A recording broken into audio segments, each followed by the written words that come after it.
परमवीर लिखते हैं,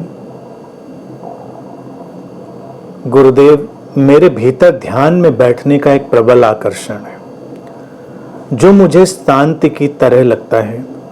कहीं ये बैठना कोई तंद्रा तो नहीं, क्योंकि जीवन की बाह्य गतिविधियों से मैं विमुख सा हो रहा हूँ। मैं तो आपसे बरसते इन आशीषों के माध्यम से ध्यान को जीवन में उतारना सीख रहा हूँ। फिर मुझसे जीवन के प्रति यह पलायन सा क्यों हो रहा है? प्रभु कृपया मार्गदर्शन करें। परमवीर जी, ध्यान को समझना है तो ध्यान सूत्रों के जो सारे विस्तार हैं, उन पर जो हमने बोला है वो आपके लिए उपलब्ध है, उनको सुनिए। एक एक ध्यान सूत्र को बहुत ही ध्यान पूर्वक सुनिए, बहुत प्रेम पूर्वक सुनिए, और जैसे जैसे ये बात स्पष्ट होती जाएगी कि ये ध्यान क्या है, ध्यान से सचमुच में आशय क्या है, तो ध्यान में बैठना ये ऐसे शब्द या ऐसी चीज़ों की जो महत्ता है, इम्पोर्टेंस है, वो धीरे धीरे खत्म होती जाएगी। बैठना सुंदर है, ध्यान में तो बैठना भी है, ध्यान में खड़े होना भी है, ध्यान में लेटना भी है। ध्यान में बैठना ही या ध्यान में बैठने की जो प्रक्रिया, उसी का कोई महत्व नहीं है। बैठकर भी हम क्या करते हैं? थोड़ा अपने को मैनेज करते हैं, बस इससे ज़्यादा नहीं करते। लेकिन बैठना, किसी खास तरह से बैठना, कुछ करना, क्या वही ध्यान है? तो वो तो ध्यान नहीं है। ध्यान के लिए कुछ वो एक सहायक चीज हो सकती है, लेकिन वो ध्यान नहीं है। ध्यान को जानना है और बाह्य संसार से पलायन या विमुख होना, ध्यान का ऐसा कोई भी आशय नहीं है। ध्यान का आशय है सहजता से जीवन को घटने बहने देना। अगर वो विमुखता, वो पलायन हमको पता चल रहा है तो उसके प्रति हम जागरूक होंगे और देखेंगे कि क्यों हो रहा है, कैसे हो रहा है, क्या सचमुच में इसकी आवश्यकता है या कोई कॉम्प्लेक्स हमारे अंदर बन रहा है। हम तमाम तरह की मानसिक, मनोवैज्ञानिक ग्रंथियों, भ्रांतियों, जटिलताओं के भी तो शिकार हो जाते हैं। हर चीज ध्यान का ही परिणाम नहीं होती। ध्यान तो हमको जीवन के प्रति ज्यादा से ज्यादा सहज और प्रवाहपूर्ण और अंतर्दृष्टि संपन्न बनाता है। अगर हमारे प्रवाह में बाधा है, सहजता में बाधा है, अंतर्दृष्टि में बाधा है, तो फिर ये ध्यान नहीं होगा। कई लोग आंख बंद करके बैठने को ही ध्यान समझते हैं, तो आंख बंद करते हैं, सो जाते हैं। घंटे भर बाद अंगड़ाई लेके उठते हैं, आंख पोंछ पाँच के खोलते हैं, कहते हैं बहुत अच्छा ध्यान हुआ, मजा आ गया।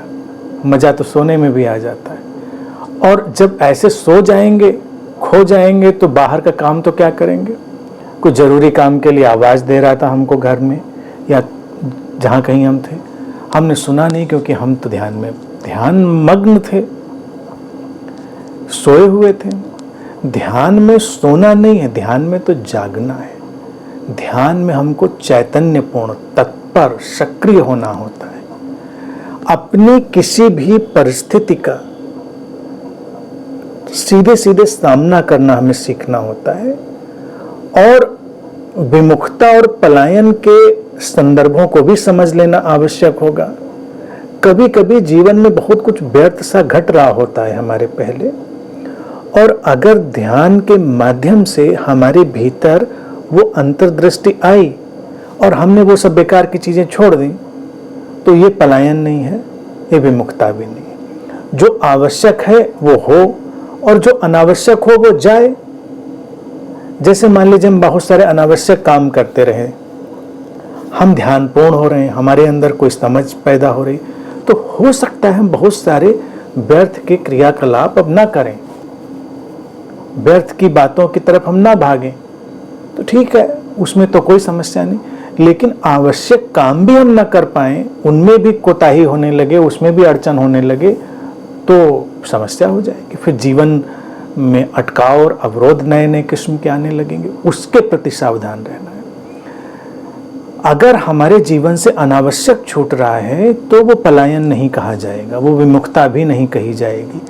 मान लीजिए हम बहुत दोस्तों में घूमते फिरते हैं, गपशप करते हैं और अचानक हमारे अंदर कोई परिपक्वता आती है, समझ आती है और हमको नहीं ज़रूरत लगती उस सब की, तो हम उसमें नहीं पढ़ते तो नहीं पढ़ते, वो कोई आवश्यक काम भी नहीं था, बात खत्म हो गई, उससे क्या लेना देना, वो पलायन नहीं। हाँ, दूसरों को लग सकता है, देखो अभी आदमी आता था, ये करता था, गपशप करता था, हमारे साथ बैठकर चाय पर चर्चा करता था, हमारे साथ बैठकर ये करता था, वो करता था, तमाम लोगों के सगल हैं,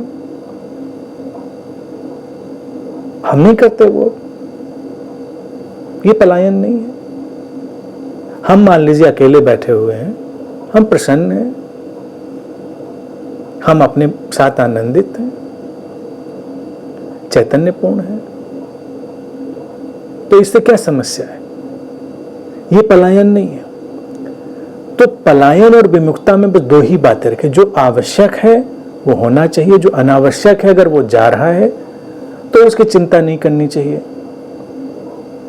लेकिन आवश्यक ही अगर बाधित होने लगे तो हमको थोड़ा सा अलर्ट होकर एक्टिव हो जाना चाहिए, क्योंकि ध्यान तो हमको वो सक्रियता की शक्ति भी देता है।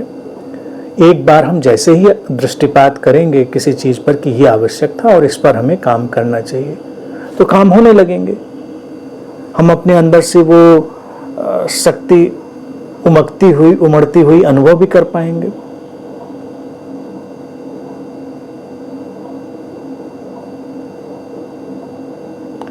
तो जैसा लिखा है कि ध्यान को जीवन में उतारना सीख रहा हूं, तो अगर ध्यान जीवन में उतरेगा तो यकीन मानिए ये पलायन वगैरह कुछ नहीं होगा। और ध्यान उतरा है कि नहीं उतरा है, इसके लिए प्रत्येक खोजी को जो ध्यान सूत्रों का मैंने उपहार दिया हुआ है, वो तो भी बहुत लंबा है, अभी बहुत दिनों तक आपके सामने वो आते रहेंगे ध्यान सूत्र, लेकिन जो अभी आ चुके हैं उनको ही बार बार सुनिए, समझिए, तो स्पष्ट हो जाएगा कि ध्यान है क्या, ध्यान उतरा है जीवन में। इसको हम जब कहते हैं तो क्या है जो हम कह पाएं कि ध्यान उतरा है? कोई फैंटेसी, कोई कल्पना, कोई सर्कस, क्या वो ध्यान है? या वो अंतर्दृष्टि, वो समझ का व्यापक तल? तो वो यात्रा करते रहें, और बाकी मैं समझता हूँ अनावश्यक को जाना ही चाहिए, और आवश्यक के लिए शक्ति ध्यान से मिलती ही रहती है।